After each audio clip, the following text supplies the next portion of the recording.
Et regardez où je vous emmène aujourd'hui. Paris, eh oui, on va faire une petite excursion dans le monde vivant. Non mais pas ce monde-là, je vous emmène pour un grand voyage dans le monde vivant, le vrai.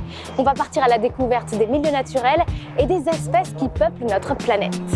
L'Odyssée sensorielle, c'est une expo du Muséum d'histoire naturelle qui nous plonge au cœur de la biodiversité et qui fait appel à tous nos sens.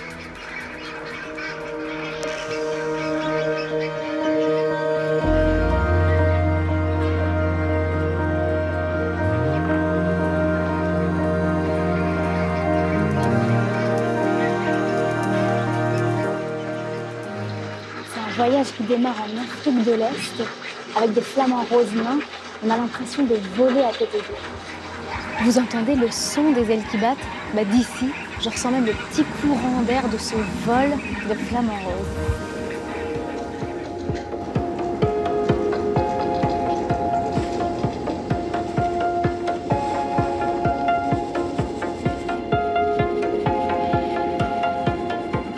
Vous voyez la petite taupe qui est juste là? Elle fait partie des 25% d'espèces que l'homme connaît et qui vivent sous la terre. Mais sous la terre, il y a bien plus d'espèces que ça qui vivent. Selon les estimations des scientifiques, on doit encore découvrir 99% des espèces qui vivent là-dessous.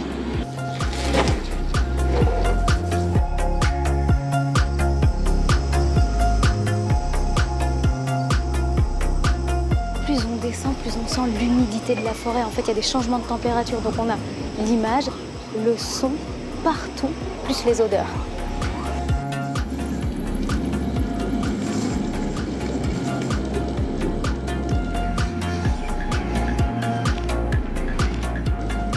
Incroyable comme je me sens minuscule à côté de la profondeur et de la richesse de ce qui vit là en dessous.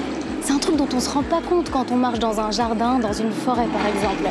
Et puis nous, en tant qu'hommes, on a tellement transformé, on a tellement dénaturé ces sols qu'il y a certaines espèces animales et végétales qui n'y trouvent plus leur place. L'utilisation des sols est le plus grand ennemi de la biodiversité. Modifiez un espace naturel et vous verrez littéralement les espèces sauvages se dépeupler. Commençons par chez nous. En vert, c'est ce qu'il nous reste de forêts et de zones semi-naturelles.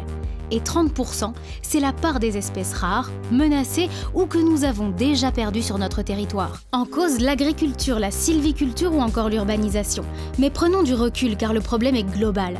Aujourd'hui, 3/4 de la surface de la Terre est dite considérablement altérée.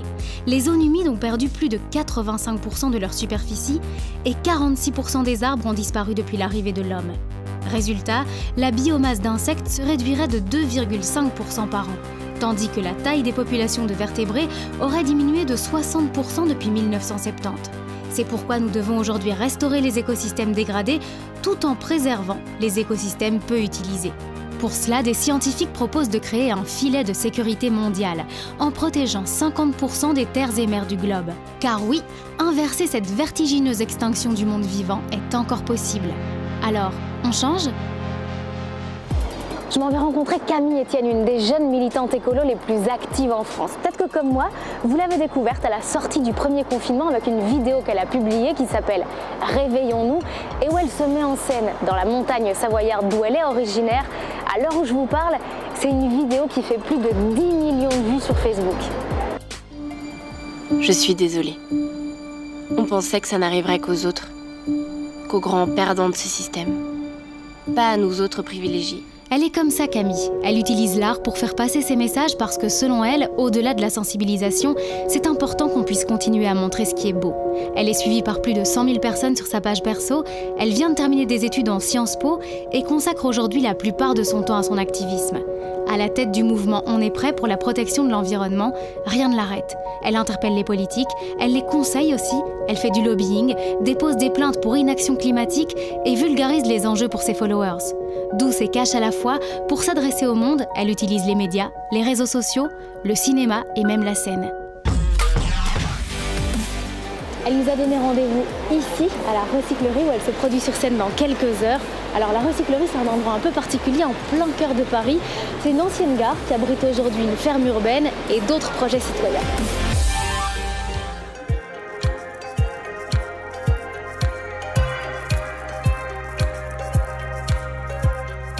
Salut Camille. Salut, tu vas bien? Oui, enchantée. Merci d'être venue jusqu'ici.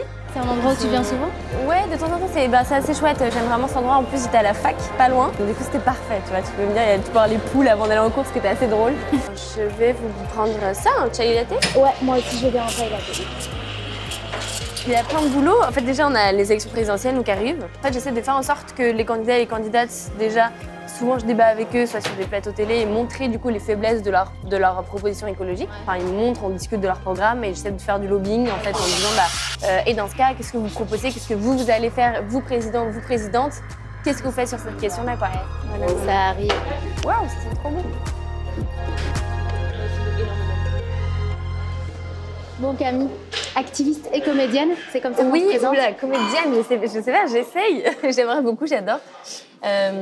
Mais oui, activiste surtout, et l'art est un moyen pour moi d'être activiste. Et est-ce qu'on a encore une vie quand on commence à se battre pour le climat et l'environnement? Oui, on a une vie qui est merveilleuse dans le sens où ce qui rend malheureux, c'est souvent la distance cognitive, c'est le fait d'être conscient qu'il y a quelque chose qui cloche, mais en même temps, par nos actions, ou par le fait de choisir un peu de détourner le regard, on se sent mal, c'est comme on fait tout le temps, enfin avec les personnes qu'on voit dormir dans la rue, on se dit ouais, ça n'existe pas, on n'a pas vu, et ça nous rend beaucoup plus malheureux que de prendre 3 minutes et aller discuter avec ces personnes ou les aider d'une manière ou d'une autre.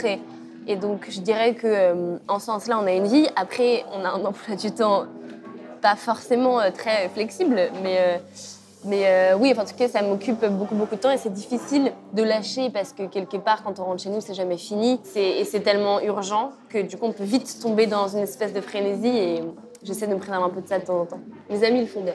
Ah ouais. Bon, mais tu mènes des actions choc tout le temps, c'est ce que tu disais, t'interpelles via les réseaux sociaux, t'interpelles les politiques aussi. C'est quoi ton objectif? Mon objectif, c'est, je dirais, de créer l'élan chez les gens.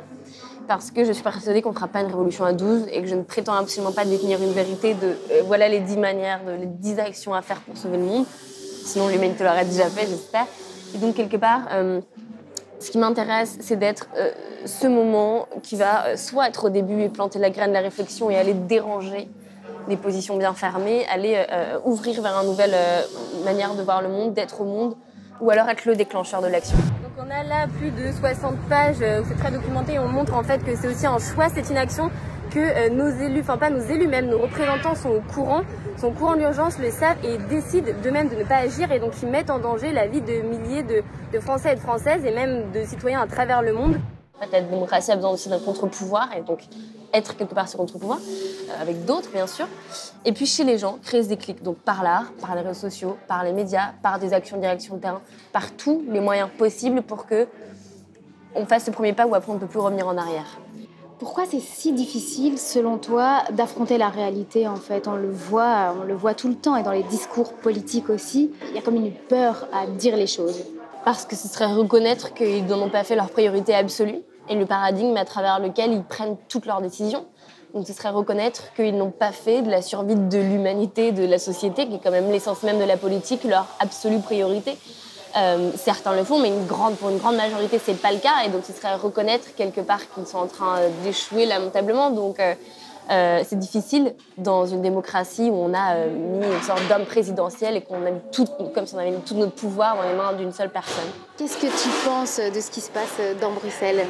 Déjà, c'est un lieu de pouvoir très important et pour autant qui a été symboliquement très frappé. Je suis venue cet été aussi à Liège et dans les petits villages autour voir les conséquences du dérèglement climatique qui arrive chez nous, dans les pays privilégiés. Donc pour moi, les yeux, quelque part, de l'Europe étaient encore plus tournés là-dessus. Et parce que c'est le lieu où plein de décisions sont prises, le lieu où on a les lois européennes qui sont très fortes et qui peuvent donc aussi, si on les change, permettre d'avoir une action simultanément sur plein de pays. Donc on fait beaucoup de lobbying aussi avec Adélaïde Hanouna, d'autres, des actions aussi coup de poing dehors des murs. Et je continuerai à le faire parce que je sais que ça peut avoir un vrai impact là-dedans. On était dans une émission précédente à la COP26 à Glasgow avec ces activistes belges dont tu parles et notamment Cola que tu as peut-être déjà rencontré. Bien sûr, bien sûr. Qui fait partie du Youth for Climate. Et Cola, il y avait une question pour toi. Ah, je te montre ça tout de suite. Ah, trop chou. Salut Camille, j'espère que tu vas bien. Comme tu sais, j'admire beaucoup ton travail et je suis super content de me battre à tes côtés. Aujourd'hui, j'ai une petite question pour toi. J'ai vu ton reportage Génération et je me demandais comment tu avais eu le déclic, comment tu étais venu à cette idée et comment tu as fait pour mettre tout ça en place surtout. Voilà, pour ceux qui ne l'auraient pas encore vu, j'encourage vraiment à aller le voir. Je te souhaite une bonne journée et je te fais un bisou de la Grand Place à Bruxelles. Oh, c'est adorable, ça fait trop plaisir. Peut-être pour resituer, Génération en 2 mots, qu'est-ce que c'est? Génération, en fait, c'est un court-métrage. Donc, on utilise l'art, comme je vous disais. Donc là, c'est un mélange de meilleurs amis que j'ai mis ensemble, donc meilleurs amis réalisateurs, des danseurs qui ont fait danser leurs parents, leur tonte, des gens qui n'avaient jamais dansé, de toutes les générations ensemble. Et moi, j'ai écrit un texte qui était une lettre à ma grand-mère. Voilà, donc il y a des acteurs quand je joue ma grand-mère et moi j'ai joué dedans. Donc ce mélange de tout ça, ça donne 17 minutes où on parle des générations et où en 2 phrases, je dis aux générations d'avant, je vous en veux pas. Je veux pas à ceux qui n'ont pas eu le temps, ceux qui ont eu la flemme, ceux qui n'ont pas eu le courage, ceux qui ont eu peur, mais j'ai besoin que vous m'aidiez à grandir. Grandir, c'est se tromper, c'est faire des erreurs, mais j'ai besoin que vous m'aidiez à grandir à vos côtés. C'est compliqué aujourd'hui, est-ce que c'est le plus compliqué peut-être de rassembler tout le monde autour de ce combat climatique, que ce soit une question de génération ou une question sociale? Je sais pas si c'est le plus compliqué, en tout cas c'est le plus nécessaire. Il faut avoir l'humilité de se dire qu'on a notre vérité et que nos vies, nos expériences, nos rencontres nous ont amené à avoir une vision du monde et que avoir d'autres vérités qui viennent s'additionner à la nôtre et s'ajouter à notre logiciel de pensée, c'est ce qui est le plus précieux. Et donc c'est ce que j'essaie de faire quotidiennement parce que je n'aurais peut-être pas du tout été au courant de l'agriculture si en fait j'avais pas rencontré des paysans qui m'expliquaient que c'était pas à eux qu'il fallait que je m'adresse mais aux lois européennes de la PAC et donc du coup diriger mes actions vers la PAC. Merci Camille, on te retrouve dans quelques minutes. Merci à vous. On est toujours à la recyclerie, il y a une lecture de texte qui va commencer dans quelques instants, notamment par Camille Etienne, des textes d'un écrivain français qui s'appelle Georges Sand et qui date de 1872. Alors c'est assez impressionnant de constater que déjà en 1872, on parlait de ce combat écologique, on parlait de la préservation de la nature.